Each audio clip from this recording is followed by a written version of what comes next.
Hello everyone, welcome back. In this video, I will show you how to see when someone was last active on Snapchat.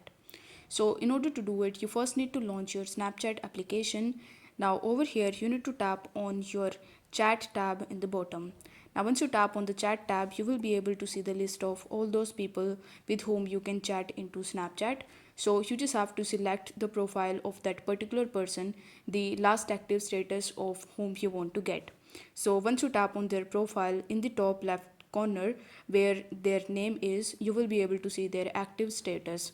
Now if you are not able to see the active status of some of the profiles, it's simply because they have disabled this feature. So if this feature is disabled from their end, then unfortunately there is no option for you to view their last status.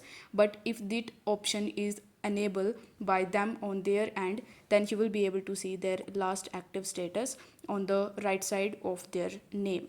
So I hope this video was helpful, and if it was, then don't forget to like the video and subscribe to the channel.